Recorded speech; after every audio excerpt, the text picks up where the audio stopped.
Assalamualaikum warahmatullahi wabarakatuh. Ketemu lagi dengan saya Wijang Sulistomo di channel YouTube Otomotif Syariah. Dan di video kali ini kita akan mereview sebuah motor yang kemarin sempat viral dan ramai di sosial media, yaitu Kawasaki The Tracker SE tahun 2020. Nah, untuk spesifikasi lengkapnya kita simak video berikut ini. Kawasaki merupakan sebuah brand yang hampir selalu memulai pasar di mana kendaraan brand-brand lain belum buat, dia akan mulai buat duluan. Contohnya seperti Kawasaki The Tracker ini.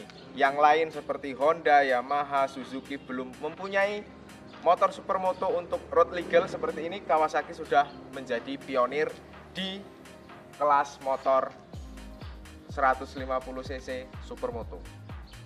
Di Indonesia, motor ini bersaing langsung dengan beberapa kompetitornya dari Jepang, yaitu seperti Honda CRF 150 dan Yamaha WR 155. Kemudian dari motor Cina seperti VR juga ada.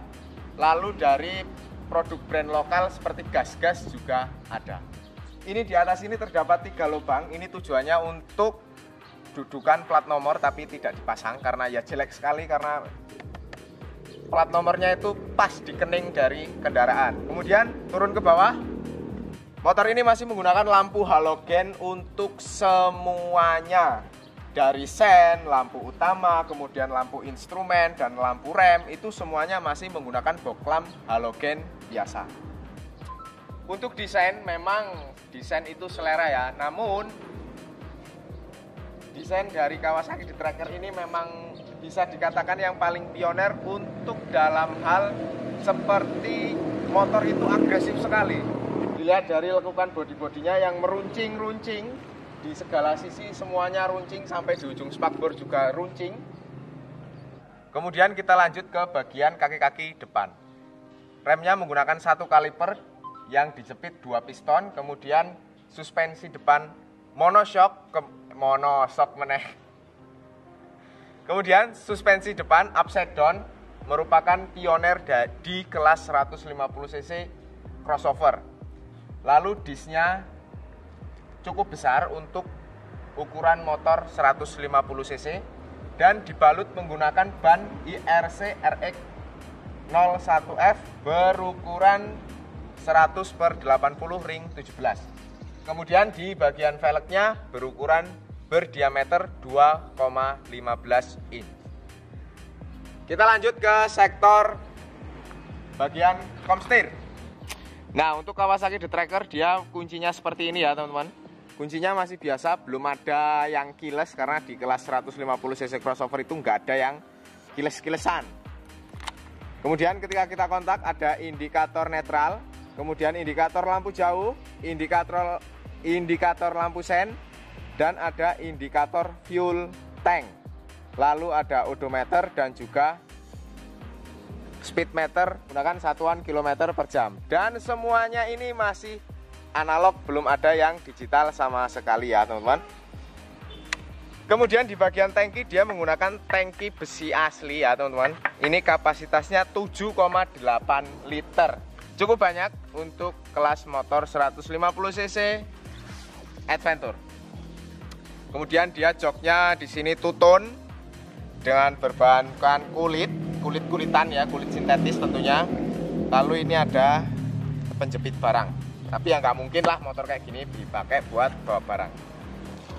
Kawasaki The Tracker X 150cc ini menggunakan mesin 4 langkah SOHC 2 katup, menghasilkan tenaga sebesar 11,7 PS di 8000 rpm. Kemudian torsinya 12 Newton meter di 6500 rpm, dan motor ini masih menggunakan sistem pengkabutan karburator dan menggunakan perbandingan kompresi 9,5 banding 1, transmisinya 5 speed dan menggunakan kopling basah. Di bagian kaki-kaki belakang dia masih menggunakan swing arm model kotak biasa. Kemudian rem belakangnya single disc 1 piston. Ya rem belakang pasti single disc lah ya, aneh juga. Lalu dia menggunakan ban IRC Roadwinner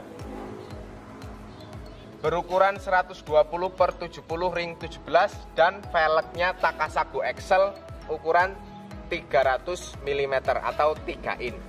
Untuk pengereman depan belakang dia sudah cakram dan di sini sudah ada upgrade yaitu menggunakan knalpot aftermarket bermerek Norifumi. Nah, di bagian sisi sebelah kiri belakang itu ada toolkit ya, toolkit box. Ini cara bukanya, ini ditekan ke dalam macam klip-klipan apa namanya? Klip-klipan yang ada di mobil, lalu ini bisa dibuka untuk tempat toolkit atau bawa lap. Tapi di sini kotor ya, ini cuma bak kresek aja, nggak tahu isinya apa. Lalu bisa ditutup lagi. Dan ini cara nutupnya. Dan cara nutupnya, ini kan penguncinya sudah kita dorong masuk tadi. Ini kita keluarkan dulu. Nah, seperti ini. Lalu kita kuncikan di tempatnya. Seperti ini lalu ditekan. Ya, jadi. Wis ya. Wis. Kemudian di Kawasaki The Tracker ini dia menggunakan sistem suspensi belakang monoshock yang dilengkapi dengan Unitrack, yaitu bentuknya seperti ini ya teman-teman. Ini jadi dia tidak langsung ke swing arm tapi melalui Unitrack dulu baru ke swing arm untuk meredam getaran pada jalan-jalan yang teramat jelek. Dan suspensi belakangnya menggunakan merek Showa. Kemudian di bagian handle persneleng dia handle-nya cuma satu ke depan aja ya.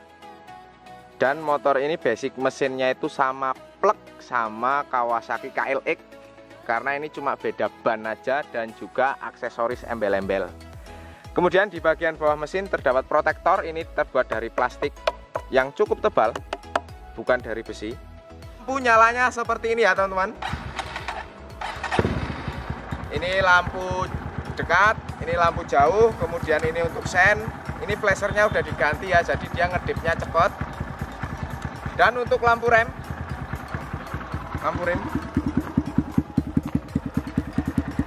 nah ini sebenarnya ada sennya di kanan kiri sini, namun sama pemiliknya itu dicopot dan dibuang. Entah taruh di mana, ini dibelikan yang aftermarket. Kemudian motor Kawasaki The Tracker ini sudah menggunakan knalpot aftermarket bermerek Norifumi. Ini kayaknya original, kayaknya. Dulu beli berapa mas? Ini dulu belinya katanya 1.200.000 ya teman-teman, maksud pembeli. Dan untuk suaranya seperti ini ya. Aduh mati lagi. Dan untuk suaranya seperti ini ya teman-teman.